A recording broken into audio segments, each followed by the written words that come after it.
E a semana foi agitada em Brasília, hein? A PEC Fura-Teto foi aprovada, o STF e parlamentares discutiram as emendas de relator, o Congresso correu com a votação de projetos antes do recesso e também da cerimônia de posse do governo eleito. Então, vamos fazer um balanço dessas tramitações com o deputado federal Capitão Alberto Neto, do Partido Liberal do Amazonas, a quem agradecemos demais pela participação. Deputado, seja muito bem-vindo mais uma vez aqui à Jovem Pan News. Bom dia, Canhato. Bom dia, Elisângela. Sempre é um prazer falar com a Jovem Pan. E nesse dia especial, que é o Natal, dia que nós comemoramos o nascimento de Jesus Cristo. Pois é, deputado. Para começar, queria tratar da PEC Fura-Teto, ou PEC da transição. Muita negociação, ajustes no texto. E, enfim, ela foi aprovada e promulgada pelo Congresso Nacional. Em relação ao texto que passou e também a vigência, né? De 2 caiu para 1 ano de duração. Fez mais sentido para o senhor, mas quais são os impactos que o senhor vislumbra para o primeiro ano do próximo governo? O nosso partido fez uma oposição muito forte em relação a essa PEC, porque o governo chega e só quer saber de gastar, gastar e gastar. Aumentou o número de ministérios, já fala em aumento de impostos. É um momento muito complicado, é uma mensagem muito negativa que essa PEC, apesar do melhoramento do texto, na redução de danos, nós reduzimos de 2 anos para 1 ano, ganhou a simpatia de vários deputados devido à questão das emendas de relator, que foi colocado de 50% de maneira impositiva. Isso fez com que vários parlamentares que estavam contra a PEC acabaram de mudar o seu voto.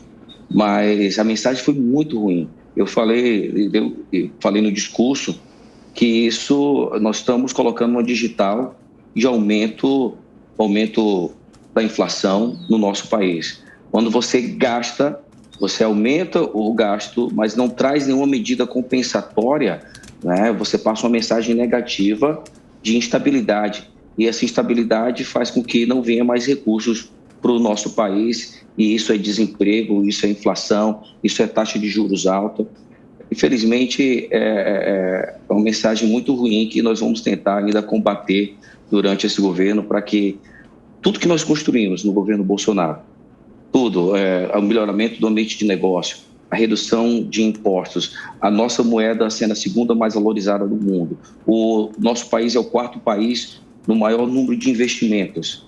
Nós conseguimos reduzir a taxa de desemprego. A nossa inflação controlada pela primeira vez na história menor que a inflação dos Estados Unidos. O Brasil hoje cresce mais do que a China. Nós estamos entregando com superávit. Nós já acumulamos 2 trilhões. O Brasil está no caminho certo. A gente não pode sair desse trilho. Felizmente, a PEC já começa a mostrar que nós vamos sair do trilho novamente. Parece que de volta a Dilma à presidência. Parece que é o Dilma 3 desse governo. E, deputado, essa PEC Fura-Teto seria mais ou menos como usar o limite do cheque especial, digamos assim? De maneira simples, lógico que um país ele é muito mais complexo, mas nós temos que fazer o dever de casa. E você traz um exemplo assim do cidadão.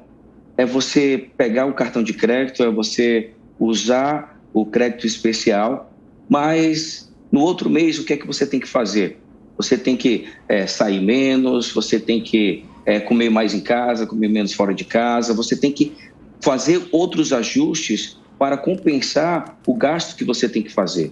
Nós estamos saindo de uma pandemia, o Brasil, e estamos em guerra. Se a gente não fizer o dever de casa, controlar os gastos públicos, trabalhar com responsabilidade fiscal, nós vamos passar uma mensagem muito negativa para o mundo, e os investimentos que estão chegando, e os investimentos resultam em criação de emprego. E isso vai fazer com que o nosso país não vai continuar com esse crescimento, nesse trilho de prosperidade que o governo Bolsonaro colocou o nosso país. É como entrar no cheque especial sem alternativas para sair dele. Isso que é o problema. Porque durante a pandemia, várias vezes o governo Bolsonaro furou o teto.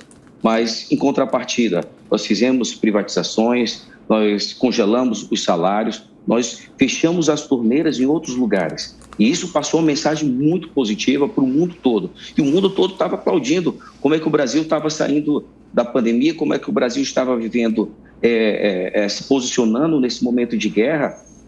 E o mundo estava impressionado com o nosso país. Agora, parece que tudo que nós construímos vai ser desconstruído no governo PT. Deputado, eu peço licença para pedir que o nosso comentarista, Emanuel Pessoa, formule uma questão para o senhor. Por gentileza, Emanuel. Obrigado, Daniel. Deputado, bom dia. Jovem Pan tem sempre me dado essa oportunidade de questionar congressistas, que eu acho que é uma oportunidade que todo cidadão brasileiro gostaria de ter, porque, deputado, a verdade é a seguinte: todos nós sabemos o que precisa ser feito no Brasil. Todos nós sabemos há muito tempo. Eu acho que desde que eu me conheço por gente, já na década de 80, quando era capaz de entender o que tinha num jornal, já se falava das reformas necessárias no país, entra Congresso, sai Congresso, nenhuma reforma definitiva é feita. As nossas reformas, elas são paliativas. Parece que o Brasil, quando vai caminhando para o precipício, faz uma reforma para dar uns passinhos para trás, para não cair no buraco. Só que agora, deputado, parece que nós vamos nos lançar efetivamente no buraco. Qual é a expectativa que o senhor tem que os deputados e senadores de direita, centro-direita, que foram eleitos com uma plataforma liberal, uma plataforma anti-estatizante, uma plataforma de defesa dos direitos da propriedade, não vão ser cooptados pelos gastos orçamentários do futuro governo, já que essa foi a modalidade que o PT utilizou durante o seu período. Então, qual é a expectativa que o cidadão brasileiro tem que verdadeiramente ele terá uma oposição na defesa de suas liberdades? É algo que nós ainda estamos analisando. A sua pergunta é algo que está em reflexão ainda no Congresso. Pela construção dos ministérios agora, por exemplo, a gente vê que o PT não traz uma frente ampla. Parece que é só a companheirada ali do PT assumindo os ministérios, criando cargos, parece, ao meu ver, até um pouco sem sentido, em ministérios exteriores, ministério internacional, de gestão, fazenda. Então, algo que parece que era só acomodar o próprio PT. E isso faz com que dificulte as conversas do PT no Congresso.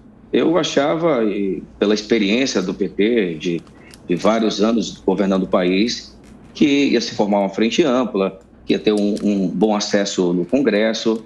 Isso parece que não está acontecendo. A PEC da transição fez com que os deputados se protegessem com recursos parlamentares, as emendas de relator foi colocado na PEC de transição. Isso traz mais poder para o Congresso, menos poder de negociação do PT. É algo que ainda está sendo refletido. Estou ainda refletindo sobre isso. Mas você falou sobre as questões das reformas. Nós avançamos muito no governo Bolsonaro, vários marcos legais, como o do saneamento, como da liberdade econômica, como das ferrovias, como da cabotagem, fez com que chegasse investimentos de trilhões no nosso país de iniciativa privada. O governo que chega, ele vem com a outra plataforma. Ele fala sobre parar as privatizações, ele fala em aumento de impostos. Quando ele fala em reforma tributária, isso me preocupa, que ele bota o AP para cuidar da reforma tributária, e a reforma dele é muito complexa, muito ruim, o mercado não aceitou muito bem essa reforma. Eu queria deixar até uma dica para o governo do PT, que a gente comece por mais simples. O Brasil é muito complexo, é muito grande, são diversos interesses. Por exemplo, a gente tem uma proposta que é do governo Bolsonaro, mas que é juntar os impostos federais. Vamos criar o CBS. Primeiro a gente faz a reforma a nível federal, depois a gente coloca os impostos estaduais, agora mudou a questão dos serviços. Então, vamos organizar do simples para o mais complexo, não querer fazer uma reforma muito ampla que está há 20 anos no Congresso e nunca saiu. É isso, aprovação da PEC Fura-Teto, reformas, relação do Executivo Federal com o Congresso e as perspectivas para 2023. Assuntos tratados nesta entrevista com o capitão Alberto Neto, deputado do Partido Liberal do Amazonas, a quem agradecemos demais pela participação. Deputado, um Feliz Natal e volte mais vezes aqui à Jovem Pan News. Obrigado, Candidato. Não sei se ainda dá tempo, eu acabei esquecendo de falar algo que foi muito importante na PEC da transição. Claro. Importante no sentido negativo, a questão do teto de gastos. O que vai acontecer? Vai vir uma lei para criar um novo regime fiscal. Isso nos preocupa muito. Parece que o governo do PT quer trabalhar sem o teto de gasto, quer trabalhar com irresponsabilidade fiscal. Isso nós temos que ficar vigilantes e combater. Irresponsabilidade fiscal é prejuízo para os mais pobres, é a volta da inflação do nosso país. E fica aqui a mensagem de Feliz Natal a todos vocês da Jovem Pan que fazem um jornalismo com brilhantismo. Parabéns a todos e um Feliz Natal. Muito obrigado, deputado. Até a próxima. Grande abraço.